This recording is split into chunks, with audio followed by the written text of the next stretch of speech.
Okay, so I guess we can start with pushing the pawn to d7. If you go g2, d8, g1, we just give check and win the queen. After d7, he's pretty much forced to go rook d3 to stop the pawn. And here we have a few options, I think. We can play the creative rook c3, which is a funny move. Because if the rook takes, we just queen on d8. And if he moves the rook somewhere, let's say d4, we can just win the pawn with check. Which I think is enough to win the game, actually. Because he has to move the king, we go king e7, we go at the queen on the next move.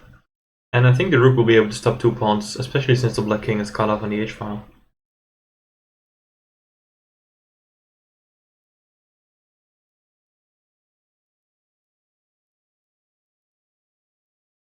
Because if we go d7, rook d3, let's say rook c8 to protect the promotion square.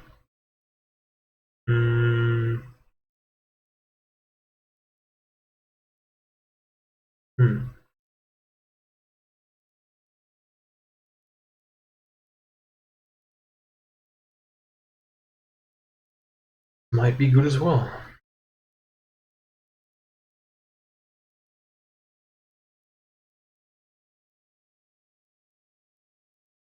And also we can go king e7 to protect the promotion square.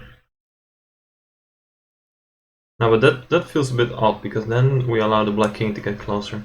And he can sacrifice his rook, and three connected pass pawns are quite dangerous. I get the feeling that's not the way to play here. So d7, rook d3, rook c8. Because I'm slightly worried now about this rook c3 idea, that it just takes, allows us to queen, and then maybe it's gonna try and build a fortress somehow. That's what I'm afraid of. Because the rook and all these pawns against just a queen and a pawn, I'm not sure. Maybe there's a concrete way to win it.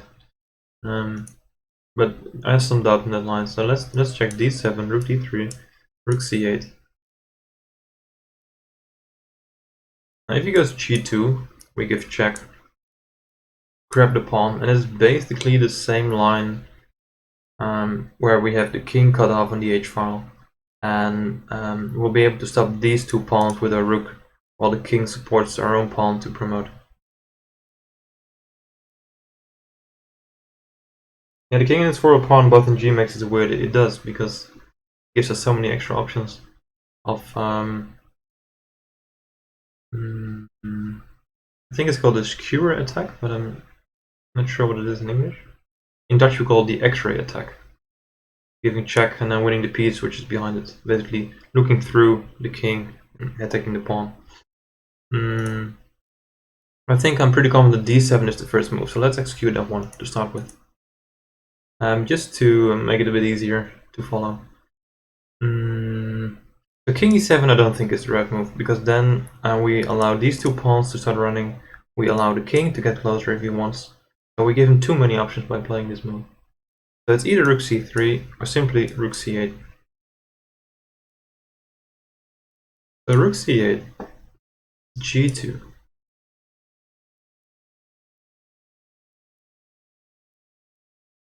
And why would he give up the pawn like that?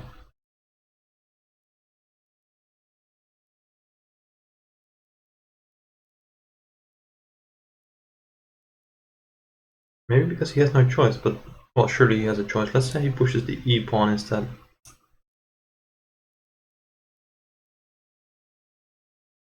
I mean, that's also possible, just to push the e pawn. And we get a queen. Rook takes, rook takes.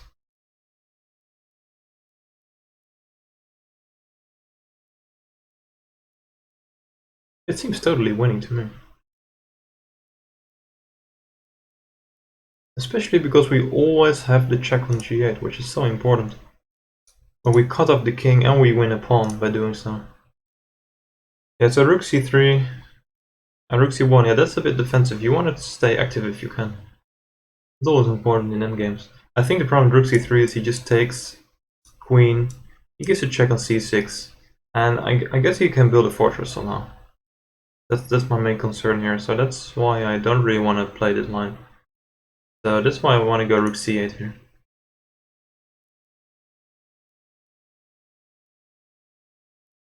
Unless rook c8, rook takes d7, king takes d7, and king f5 is a problem.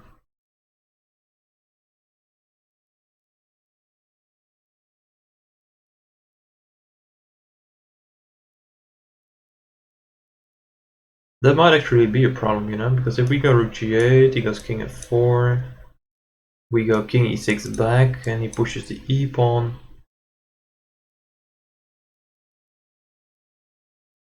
That's scary stuff, you know, it's pretty tough to stop these two pawns. I say king d5, e3, king d4. Oh, this is terrible. So, the rook c8, rook takes d7. We're forced to take back. We can't give a check on g8 because rook g7 will be played. So king takes, king f5.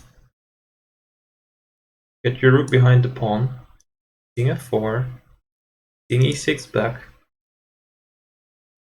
e4. It's either c3 or c8, yeah, but I'm concerned about this rook c8 move. Because I think the most important thing in this endgame is the activity of the black king. If the black king can become active, I mean, it's such a powerful piece in endgames.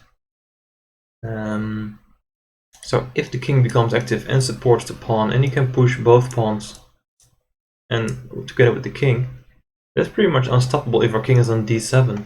It's just too slow. So I think the reason why rook c8 is bad because he can just take the pawn and activate the king.